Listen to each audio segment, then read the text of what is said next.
I grew up in central Massachusetts, and I loved two things. I loved Star Wars, and I loved blizzards.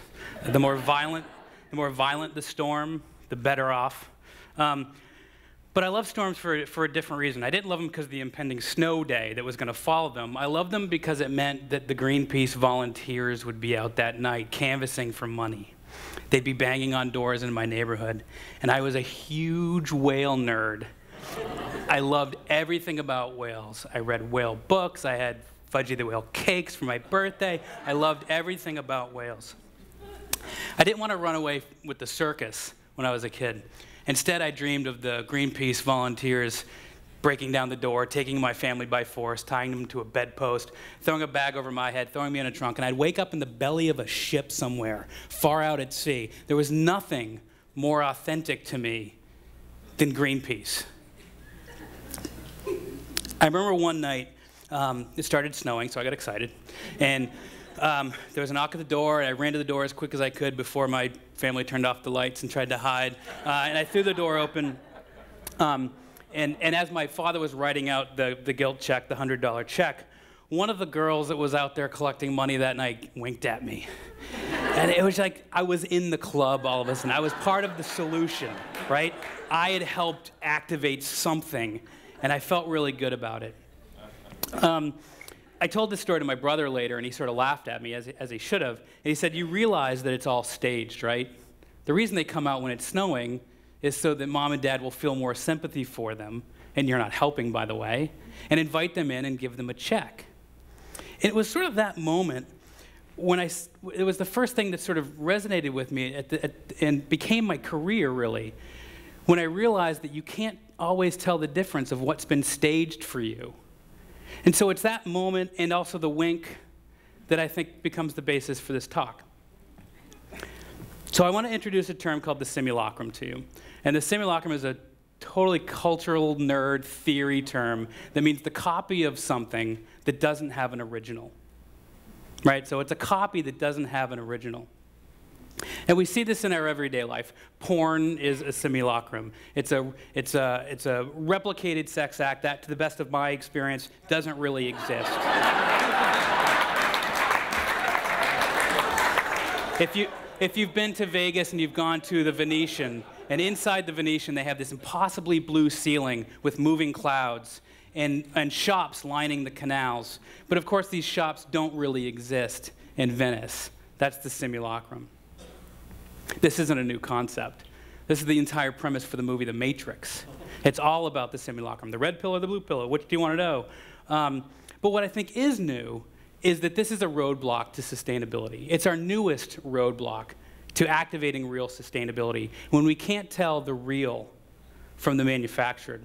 So let's look at something that we know is not real. Let's look at advertising. Don Draper said, "What you call love, men like me invented to sell nylons." And that's true. We see between 1,000 and 3,000 marketing messages every day. Most of those, thanks to the prevalence of sustainability and green marketing, things like that, are about sustainability or about green. We don't read, mainstream America does not read peer-reviewed journals, academic journals about sustainability. Advertising is our education system when it comes to sustainability. We learn about green through ads. It's a horrible teacher. It's a horrible barometer. It's a little bit like having Gary Busey as a life coach. So when advertising wants to show us sustainability, they have two strategies, and here they are. We'll break them down. They show us a pastoral past where everything was simple and perfect and all cows were organic and happy smiling on a hill. Or they show us the future where the world is made up of perfectly healthy people, made possible, of course, by their product. But they're showing us replicas of things that didn't really exist. The good news is that there's a fringe movement looking for authenticity.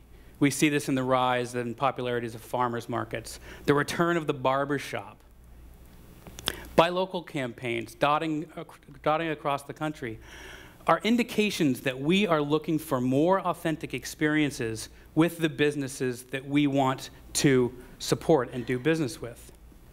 But what happens is corporate America gives us authenticity, and they give us replicas. They give us Instagram, a mobile phone app. You take a picture, and instantly you can make it look like a Polaroid. So you can be a bad photographer from the 70s all of a sudden. Or they give us reality TV. Or they give us social media, right, where they've literally changed the conditions of what a friend is. Or they've changed the required activity to actually like something and the emotion that goes into liking something. They've stripped that from us. I like what Aaron Sorkin, who is the screenwriter for The Social Network, said. He said, social media is to socializing as reality TV is to reality.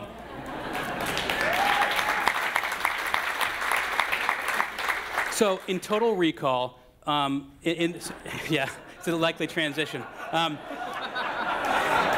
In total Recall, what we have is we have a future state where people don't go on vacations anymore. They don't have Thanksgiving dinners. They have memories of vacations implanted into their brains, and memories of the perfect Thanksgiving put into their brains. They don't have to go on vacation. It's amazingly productive.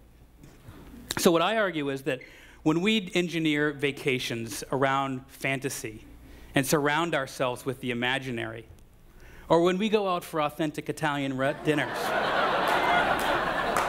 that's really the same thing as having the memory of the real thing implanted in your brains. It's really not that different.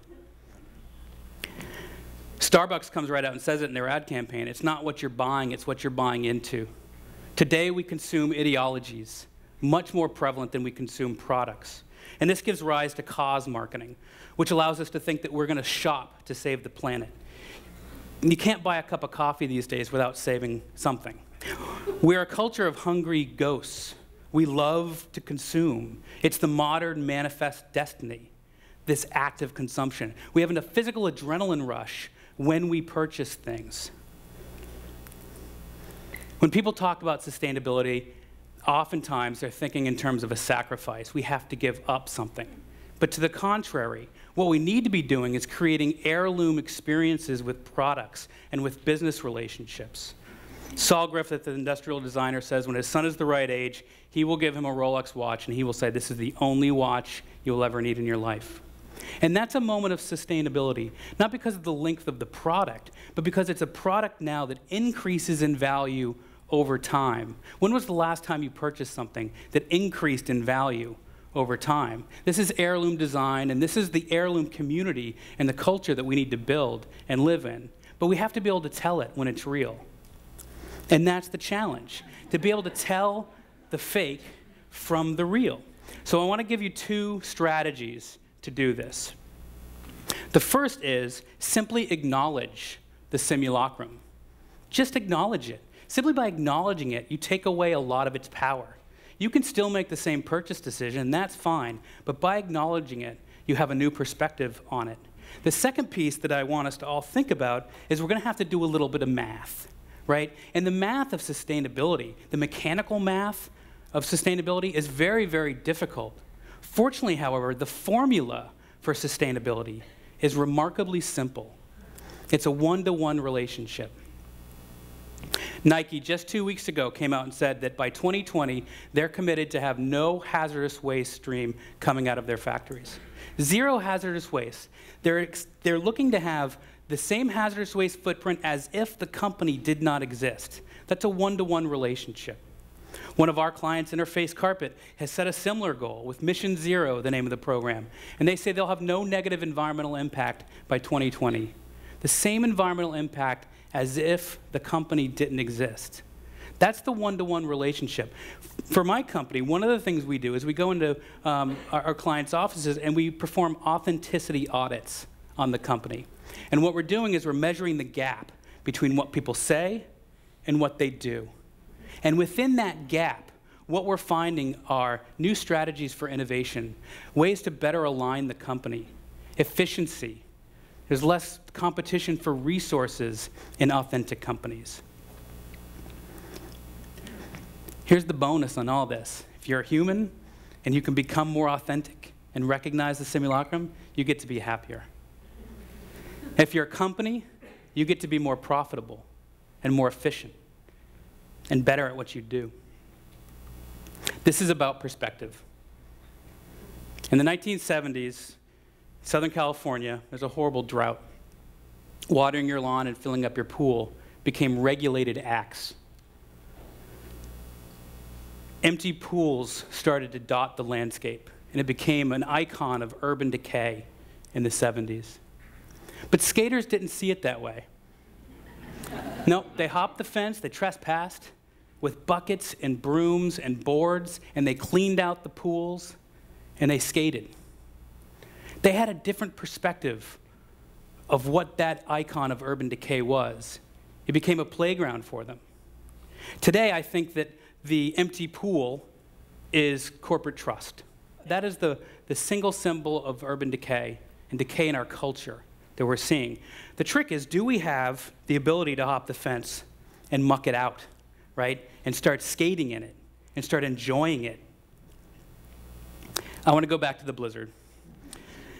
But not to the Greenpeace volunteers, but to the snow day that did follow afterwards. I'd have the house to myself. Eventually, I'd invite a girl over.